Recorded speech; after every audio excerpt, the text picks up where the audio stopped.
और शुरुआत करेंगे बड़ी खबर के साथ। ईरान से सीज फायर पर घर में ही घिर गए हैं नेतन्याहू। इजराइल के विपक्ष के नेता याइर लापिड का बयान आया है। उन्होंने कहा कि राजनीतिक और रणनीतिक तौर पर विफल रहे हैं नेतन्याहू। ये लापिड कह रहे हैं जनता और सेना ने पूरा समर्थन किया लेकिन नेतन्याहू विफल रहे। तो आप देखिए, इस सीज फायर के बाद पूरे विश्व में सिर्फ इस बात की चर्चा है कि आखिर इस जंग में जीत किसकी हुई, हार किसकी हुई। इसे मोरल विक्ट्री ईरान की कहा जा रहा है, डोनाल्ड ट्रंप के लिए एक बड़ा झटका कहा जा रहा है। और सबसे बड़ी बात यह, जब सीज फायर के दौरान जब ये बात सामने आती है कि इजराइल ने इस पर अपनी सहमति नाखुशी से जताई है, यानी लगभग 1 घंटे से ज्यादा की बातचीत हुई है दोनों की, डोनाल्ड ट्रंप और नेतन्याहू की, तब जाके नेतन्याहू सीज फायर के लिए माने हैं। और अब ऐसे में आप सोचिए कि ये आप उन्हीं के घर में गिरने जैसी बात है जो अमेरिका में भी डोनाल्ड ट्रंप के साथ हो रहा है। तो भारत में ईरानी एम्बेसी के ट्रंप का मजाक उड़ाया है। ईरानी एम्बेसी ने एक फोटो शेयर कर ट्रंप का मजाक उड़ाया। फोटो में ट्रंप को झुका हुआ दिखाया गया। ईरानी सभ्यता के सामने झुक गए हैं डोनाल्ड ट्रंप। ईरान से अमेरिका का 14 दिनों का युद्ध विराम हो गया है, लेकिन बड़ी बात यह है कि क्या इस डील को अमेरिका की जीत माना जाए या फिर ईरान की हार। इस सवाल पर हम बात करेंगे, लेकिन उससे पहले आप ये जानिए कि आखिर इसके मायने क्या हो जाते हैं। ये जो फोटो इस वक्त आप देख रहे हैं, जो एम्बेसी की तरफ से जारी किया गया, इस फोटो में घुटनों के बल डोनाल्ड ट्रंप को झुकते हुए ईरान के आगे दिखाया गया है। उन्होंने अपना एक सभ्यता का प्रारूप तैयार किया और उसके आगे, यानी उस ईरानी शासन के आगे, ईरानी दम के आगे डोनाल्ड ट्रंप को झुकता हुआ दिखाया।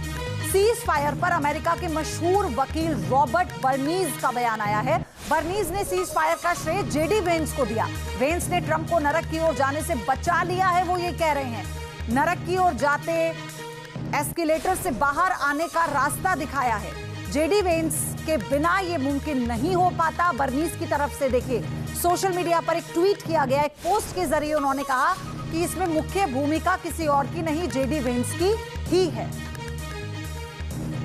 पूरा श्रेय बर्नीज ने जेडी वेंस को दिया। उन्होंने कहा कि ये एक नरक का रास्ता था जिससे बाहर निकालकर जेडी वेंस डोनाल्ड ट्रंप को लेकर आए हैं। एक और बड़ी खबर है इसी बीच, सीज फायर पर व्हाइट हाउस का बयान आया है। सेना ने ईरान को हॉर्मुज खोलने के लिए राजी किया। ईरान से बातचीत जारी रहेगी। ये बातचीत के लिए व्यवहारिक आधार है। तो ईरान से बातचीत को लेकर ये जानकारी व्हाइट हाउस की तरफ से आई है कि सीज फायर पर व्हाइट हाउस का बयान, सेना ने ईरान को हॉर्मुज खोलने के लिए राजी किया। ईरान से बातचीत जारी रहेगी और ये बातचीत के लिए व्यवहारिक आधार है।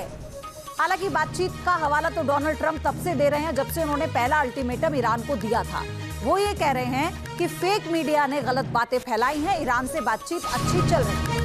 एक और बड़ी खबर, अमेरिका और ईरान की डील में आखिरी समय में चीन ने दखल दिया। चीन ने ईरान को समझाया कि लचीले रुख से ही तनाव कम होगा। जैसे ही सभ्यता को खत्म करने की धमकी डोनाल्ड ट्रंप की तरफ से दी गई, तो उसी दौरान चीन का ये दो बीच में आना, उसका हस्तक्षेप करना, ये बताता है कि किसी भी तरह से पूरे विश्व पटल के लिए ये अच्छा रुख नहीं होगा।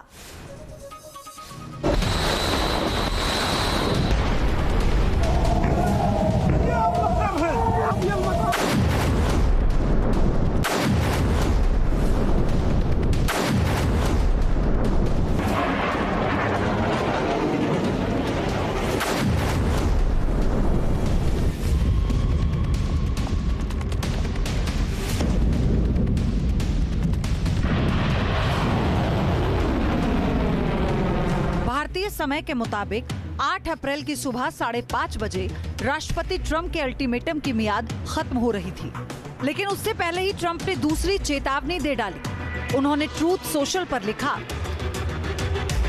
आज रात एक पूरी सभ्यता का अंत हो जाएगा।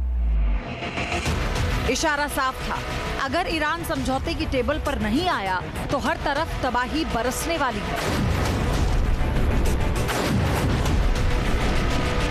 लेकिन उनकी डेडलाइन से पहले ही ईरान पर भीषण हमले शुरू हो गए। खर्ग द्वीप से लेकर रेलवे ब्रिज तक बारूदों से उड़ाए जाने लगे।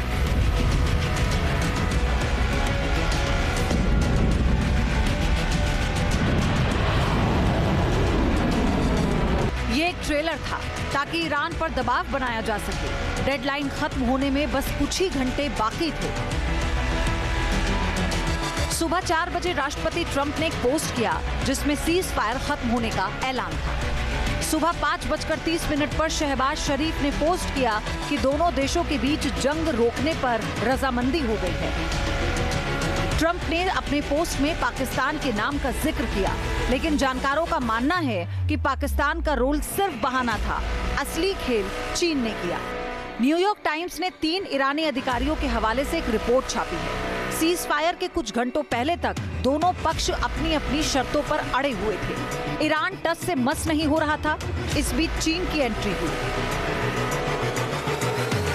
चीन के अधिकारियों ने ईरान को सलाह दी कि वो लचीलापन दिखाए और तनाव को कम करे। ईरान को लगा कि उसके बुनियादी ढांचे तबाह हो रहे हैं, आर्थिक तबाही भी बढ़ने लगी है। इसके बाद वो इस बात से सहमत हो गया कि वो 2 हफ्ते के युद्ध विराम के लिए तैयार है और युद्ध विराम को नए सुप्रीम लीडर मोस्तफा खामेनेई ने मंजूरी दे दी है। युद्ध विराम के ऐलान के बाद राष्ट्रपति ट्रंप ने भी चीन की भूमिका को स्वीकार किया। एएफपी से बातचीत में राष्ट्रपति ट्रंप ने कहा, चीन ने ईरान को 2 हफ्ते के युद्ध विराम समझौते पर सहमत होने के लिए बातचीत की मेज पर लाने में मदद की। इस सीज फायर में बिचौलिए की भूमिका निभाया पाकिस्तान। पाकिस्तान के पीएम शहबाज शरीफ और आसिम मुनीर के जरिए अमेरिका ईरान तक अपना संदेश पहुंचा रहा है। ट्रंप के दूत स्टीव विटकॉफ और ईरान के विदेश मंत्री अब्बास अराक्ची के बीच मैसेजेस के जरिए लगातार बातचीत हो रही थी। सीज फायर के बाद ईरान की सर्वोच्च राष्ट्रीय सुरक्षा परिषद ने एक बयान जारी किया जिसमें कहा गया, सीज फायर को अंतिम रूप देने के लिए इस्लामाबाद में अधिकतम 15 दिनों के भीतर बातचीत की जाएगी। ये बातचीत इसलिए होगी ताकि मैदान में ईरान की जीत को राजनीतिक बातचीत में भी मजबूत किया जा सके। अब आपको बताते हैं कि सीज फायर में किन किन शर्तों पर सहमति बनी। ईरान ने शांति के लिए 10 सूत्रीय प्रस्ताव रखा था, जिसमें से ट्रंप ने मुख्य रूप से 8 कड़े बिंदुओं पर अपनी सहमति या मोल भाव की बात की है। ईरान की तरफ से दावा किया गया, अमेरिका ईरान के खिलाफ अपनी आक्रामकता दोबारा नहीं दोहराएगा। हॉर्मुज पर ईरान का नियंत्रण बना रहेगा। यूरेनियम संवर्धन को अमेरिका स्वीकार करेगा। ईरान को मुआवजे का भुगतान करना। इस क्षेत्र से अमेरिकी लड़ाकू बलों की वापसी। लेबनान के हिजबुल्लाह समेत सभी मोर्चों पर युद्ध को रोकना। इस पूरे युद्ध का सबसे बड़ा केंद्र स्ट्रेट ऑफ हॉर्मुज रहा। दुनिया के बड़े हिस्से में तेल और गैस की सप्लाई इसी रास्ते से होती है। ईरान ने इस जल मार्ग पर कंट्रोल कड़ा कर दिया था, जिससे ग्लोबल इकोनॉमी चरमराने लगी। इसी वजह से अमेरिका के लिए सीज फायर मजबूरी बन गया। सीज फायर के तहत 2 हफ्तों के लिए स्ट्रेट ऑफ हॉर्मुज को खोलने पर सहमति बनी। हालांकि ये खुलेगा जरूर, लेकिन ईरानी सेना के नियंत्रण में रहेगा। ईरान के विदेश मंत्री अब्बास अराक्ची ने कहा, इस दौरान हॉर्मुज स्ट्रेट से जहाजों की सुरक्षित आवाजाही संभव होगी, जो ईरानी सेना के समन्वय से होगी। इस पूरे समझौते में पाकिस्तान की भी भूमिका रहेगी। पाकिस्तान के प्रधानमंत्री शहबाज शरीफ ने बताया कि ये सीज फायर सिर्फ ईरान और अमेरिका तक सीमित नहीं है, बल्कि लेबनान समेत अन्य क्षेत्रों में भी लागू होगा। अब सवाल उठता है कि इसमें जीत किसकी हुई और हार किसकी। व्हाइट हाउस की प्रवक्ता कैरोलिन लेविट ने सोशल मीडिया पर पोस्ट किया। उन्होंने लिखा, ये अमेरिका की एक जीत है, जिसे राष्ट्रपति ट्रंप और हमारी अद्भुत सेना ने संभव बनाया। ऑपरेशन एपिक फ्यूरी की शुरुआत से ही राष्ट्रपति ट्रंप ने अनुमान लगा लिया था कि ये 4 से 6 हफ्ते का ऑपरेशन होगा। हमारे योद्धाओं की अविश्वसनीय क्षमताओं की वजह से हमने 38 दिनों में अपने मुख्य सैन्य उद्देश्यों को हासिल किया और उनसे भी आगे बढ़ गए। इस पूरी कहानी में इजराइल की भूमिका को नजरअंदाज नहीं किया जा सकता।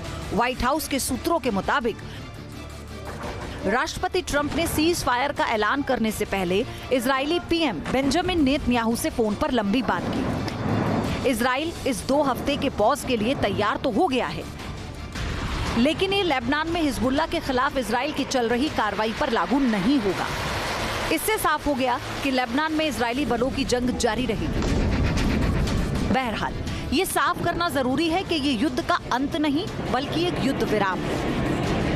10 अप्रैल को इस्लामाबाद में आमने सामने की बातचीत शुरू होने वाली है।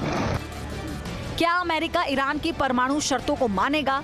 क्या ईरान वाकई स्ट्रेट ऑफ हॉर्मुज को सुरक्षित रहने देगा? Team news nation.